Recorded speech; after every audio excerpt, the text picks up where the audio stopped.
अब हनुमान बेनीवाल ने कर दिया है कूच और अब राहुल गांधी और मोदी भी नहीं रोक पाएंगे। जी हाँ, बिल्कुल, हनुमान बेनीवाल हर बार लाइमलाइट में रहने वाले नेता है और हनुमान बेनीवाल की वजह से काफ़ी पार्टियां हैं, वो काफ़ी नेता है, वो परेशान रहते हैं। क्यों रहते हैं, क्या ये पूरी सच्चाई है इस वीडियो की, वो आपको मैं इस वीडियो में बताने वाला हूँ। नमस्कार दोस्तों, मैं हूँ हरी और आप देख रहे हो राजस्थान हलचल।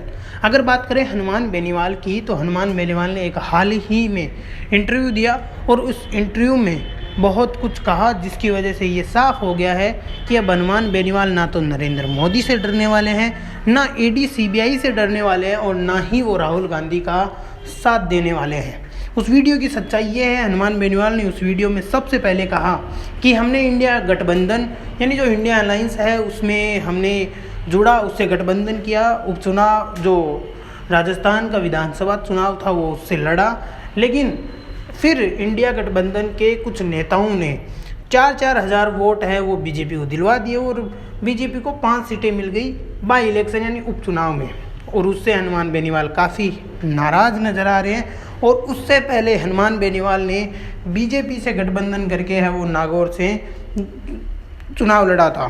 और अगर इसकी बाद की बात करूं मैं, तो अब हनुमान बेनीवाल एक स्वतंत्र रूप से है, जो कि स्वतंत्र रूप से होते हुए उन्होंने खींवसर की सीट भी गंवा दी थी। लेकिन खींवसर की सीट गंवाने के साथ साथ ही हनुमान बेनीवाल अब एक और मोर्चा खोल दिया है, वो है दिल्ली के लिए। हनुमान बेनीवाल इस बार दिल्ली के चुनाव में उतर चुके हैं और उन्होंने ये भी स्पष्ट कर दिया है कि वो केजरीवाल के साथ खड़े हैं।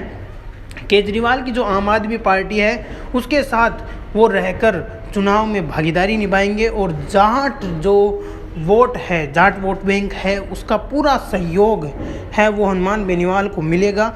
और उसके बाद हनुमान बेनीवाल है वो एक एक्स फैक्टर साबित होंगे दिल्ली इलेक्शन में।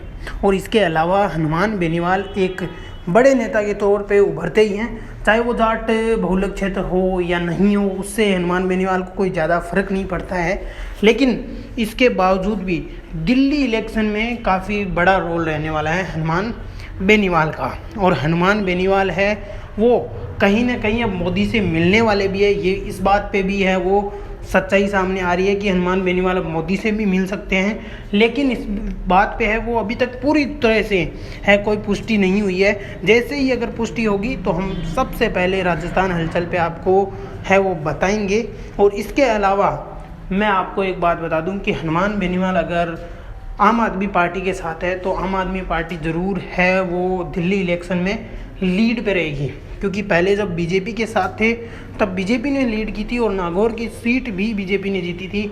जब वो इंडिया अलायंस के साथ गए तो इंडिया अलायंस ने यहाँ पे बीजेपी को काफ़ी अच्छी टक्कर दी थी।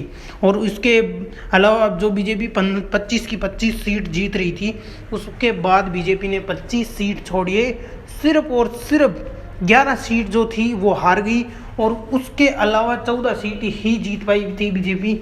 इसके अलावा अगर मैं बात करूं तो हनुमान बेनीवाल बड़े अहम और बड़े एक शानदार रोल निभाते हैं हर इलेक्शन में, क्योंकि उनके साथ है वो जाट जो नेता है वो जुड़ जाते हैं। जाट जो वोट है, जाट वोट बैंक है, उनके साथ हनुमान बेनीवाल के साथ हमेशा से ही खड़ा हुआ नजर आया है, चाहे वो दिल्ली का हो या वो राजस्थान का हो। तो आपको क्या लगता है हनुमान बेनीवाल कहाँ तक है वो सहयोग कर पाएंगे केजरीवाल का? कमेंट में ज़रूर बताइए।